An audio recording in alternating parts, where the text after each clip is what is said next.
And in that moment, I was like, damn, I should have stayed in school. What we learning? What we learning? Ay, what we learning? What we learning? Ay, what we learning? What we learning? Ay, what we learning? What we learning? What's good, everybody? Welcome to another episode of What We Learning. Today I'm here with MMA fighter Reese Watkins, aka BabyGoose. What's up, y'all? So the first question is, where does BabyGoose come from, like the name? It comes from when I was training with my coach. I started training when I was about 14, 15, and I was always the youngest person in the room training. So, training with a bunch of adults. So he just started calling me BabyGoose, and it stuck. And I was filling out paperwork for my first fight, and I just had to pick a nickname, and I was like, it just went with it. So yeah, that's where it comes from. A nice natural nickname. That's Yeah. cool. So you said you started training whenever you were 14? Yeah, 14. When did you decide to do it like professionally? I think I made the switch when I was 17. My coach at the time, he had helped corner a bunch of guys who were in the UFC, and some of them were down training with them, prepping for a fight, and he just asked if I wanted to do it. And I just kind of jumped headfirst into it, and yeah, I had like my first fight, and I knew that's what I wanted to do professionally. So yeah, kind of just pivoted everything and started doing that. Got you. Whenever you decided to do it full time, how did your family react? Not well. Not well. My mom was not happy, and my dad was a little more receptive. Initially, yeah, they were not happy. They want me to go to school and get a degree and all that. So I ended up going to Howard for a year, but hated it and dropped out and came back. So it caused a lot of like strife, but they always supported me. But initially they were not happy. My grandmother was pissed, like wrote me out the will and everything. But Out the will? Yeah. Crazy. Yeah, but now that I'm starting to be successful in it, they kind of see. So they've come around eventually. But Gotcha. Initially, they weren't happy. So whenever somebody's training and then they want to fight professionally, like how does that happen? Do you just join a gym and then they set it up for you, or what? So to fight professionally, most people fight out of MMA gyms. So you have to have some amateur fights first. It depends on what state, because MMA is licensed. It's like, you have to compete in it legally. So to be licensed, you have to fill out all these applications and all these forms, and different states have different requirements. But usually a person comes out of a gym, they usually have some amateur fights experience, and then a coach or a manager helps them set it up in a promotion. You'll get in contact with a promotion. The promotion will offer you a contract. You sign the contract, then you fill out the paperwork for the state, fill out the taxes, and then you get a bunch of medicals. Each state has different medicals, so blood work, eye test. Some states require a CT scan. What's the one we sit in? MRI? Yeah, MRI scan. So you do all your medicals, and then you're ready to fight. Gotcha. That sounds like a lot. Yeah, it is a lot. It's a lot. So how often do you train? I train every day. Every day. Train every day, twice a day.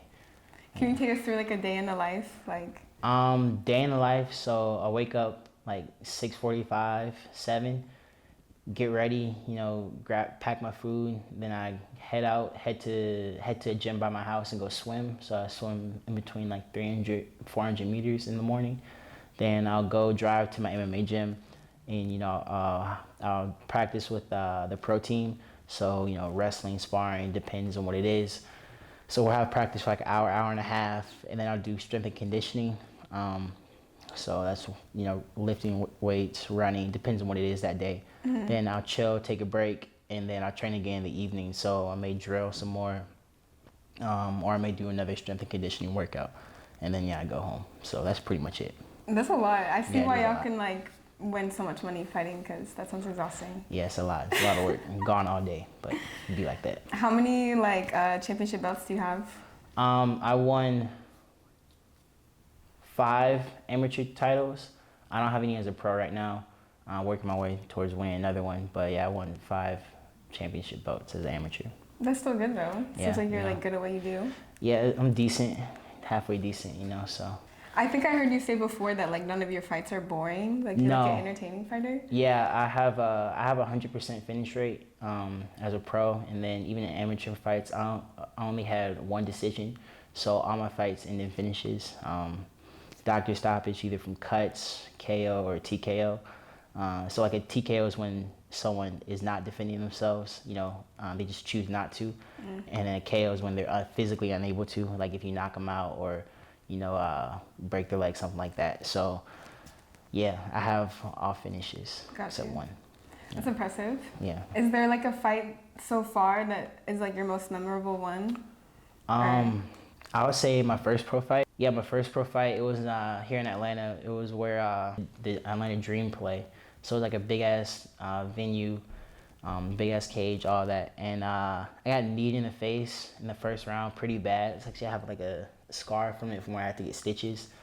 I would have been like, you got it. Nah, I got kneed in the face, and in that moment, I was like, damn, I should have stayed in school. But, for like a split second, but time just kind of slows when you fight. I don't know how to describe it, but everything kind of fades out, so it's just you, your opponent, and then your coaches. That's all you really pay attention to. So, yeah, I got kneed in the face, and that sucked.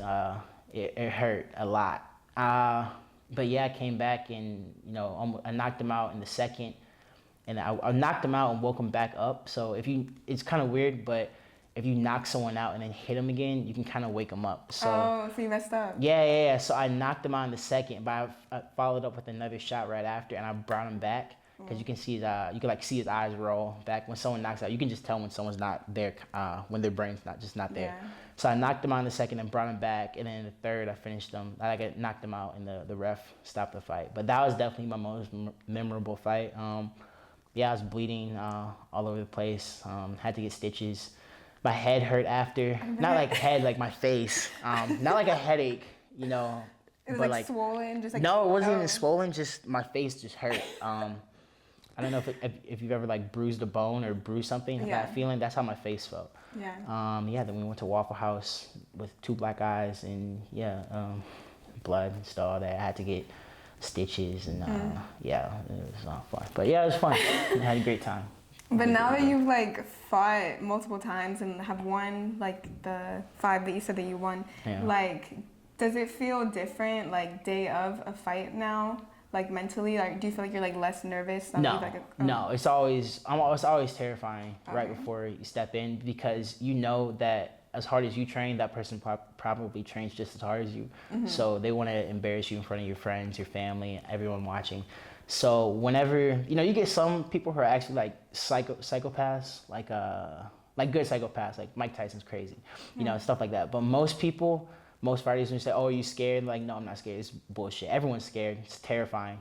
But that's like a good fear because, it keeps you in the moment. Yeah. But it never gets any easier. It's always nerve-wracking. You're always like, right before you step out, you're like, what the fuck am I doing with my life? Like, this is stupid. Like, why did I choose violence? Right. I'm like, why did I do this? This is stupid. I kind of have to get like hit first to like kind of snap out of it, and then you kind of relax. But for me, no, it never gets any easier. It's always shaking. Yeah, I would be terrified. Yeah. Well, like on social media, you have a lot of supporters. Yeah. And they like to see your journey as a fighter, but they also love like the BabyGoose personality. Like I feel like your memes about violence really be getting the people going. Yeah. Fighting, I think a lot of people can relate to it because fighting isn't just however many hours you spend a day training and then your fight every 3 months. It's everything that you do in your life. So everything that I do pretty much is end goal to help me be able to fight more and get better at fighting. So it's really like a lifestyle that you live, and I think people can relate to that. And then fighting, it's such a unique sport. It's not close to anything else. There's no other feeling like it. Like with football, football you get hurt, but you can play again next week. Or if you lose a game, yeah, it sucks, but it's not the end of the world. But if you lose in fighting, you can be flat out on your ass, have no idea what happened. You wake up, all your friends just saw that. Your family saw you get knocked the hell out.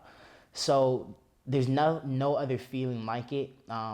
There's no other sense of like danger. It's so real that it kind of keeps you present. So I think people relate to that because it's such a unique feeling and such a unique sport that I think people like that. Yeah. I feel like it's also very impressive. Yeah, I would say so. It takes a lot of time. I think people don't realize how hard it is. Because, you know, you got people like, oh, I used to fight in school or whatever. And they don't realize, you know, we're professionals for a reason. So the level of athlete and the level of skill it takes is just completely different. So for that, people in the community, it's a tight-knit community, so then it's a small world. So, you know, people just kind of stick together. What like goals do you have for yourself pertaining to fighting? I just want to be able to support myself fighting. So just pay my bills, keep them moving. And then eventually want to, you know, win a belt in a major promotion like the UFC or Bellator or PFL. But just being able to support myself and, you know, put food on the table, that's my main goal. I feel like I can see that happening for you. Yeah. This question is a pretty like serious question. A lot of people who know you know that you hate Tom Brady. Can you tell us why? Yeah, I fucking hate Tom Brady, bro. Why? I respect him as an athlete, but I'm from Georgia, I'm from Atlanta. And I remember we were at a Super Bowl party for whatever Super Bowl that was. What was that, like 50 or 51 or something? In 2016. And we left at halftime because it was like 28-3 or some shit like that. And yeah, we left at halftime in the third quarter. And we were listening to it home on the radio. We're like, no way that they come back. And then, you know, get home and watch the rest of it. And just watch all of 2016, all that season just go down the drain. Just seeing Julio Jones on the sidelines, just devastated. That was like emotionally scarring. So ever since then, I have hated Tom Brady. He's my number one enemy. Yeah, he traumatized me, ruined my night. Whenever I say I'm a Falcons fan, so I was 28-3. So I have to deal with that for years. He also has like a very punchable face, but I respect him as an athlete. You know, he's a great athlete, one of the greatest to ever do it, but he's fucking overrated as shit. Everyone thinks he's the GOAT, even though Bill Belichick gave him some of the best defenses ever. But yeah, he fucking traumatized my city, and I can just never forgive him for that. That's fair. Yeah. Yeah, can't stand the man. But the last question that I ask everybody on What We Learning is, what is an important life lesson that you either learned recently or you learned as a child that's just stayed with you? I'd say an important life lesson I learned recently is everybody knows what it takes to get where you want to be, where you want to go, or like the price you have to pay, but not everyone wants to pay that price. So, you know, you may know where you want to end up in life, or you may be able to see the goal, but not everyone wants to put in the work. And being able to be disciplined enough to put in the work every day, even though, you know, some days it sucks, you're tired, sore, or, you know, you're burnt out. I'd say that is a key life lesson, that if you keep your nose to the grindstone or whatever, something like, or keep your axe, something like that. Keep your axe or whatever to the grindstone, however the saying goes, that a lot of people will just fold mentally. So if you just remember that there's a price to pay every day to get where you want to be, that will take you far in life.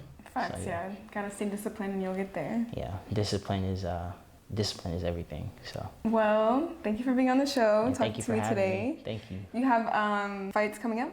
Yeah, I have a fight December 1st in Atlantic City for Ring of Combat Promotions, Ring of Combat 82 or 81. Yeah, so that's my next thing. It'll be streamed for free live on the Pulse app. So if you want to watch, tune in. You know, watch me take this man's soul, make a pocket full of cash, and never go back to Atlantic City again, because it's the worst city on earth. But great promotion though. But don't say that before you go. No, they know. They know my thoughts on New Jersey. You know, New Jersey was a mistake, but Atlantic City is interesting. But the promotion, great. Just location, rough. But that's fair. Where can people follow you? You can follow me on Instagram at Watkins_Reese, or on TikTok at BabyGoose MMA. All one word. Thank you all for watching. Be sure to like, comment, and subscribe, and we'll see you next time. Bye.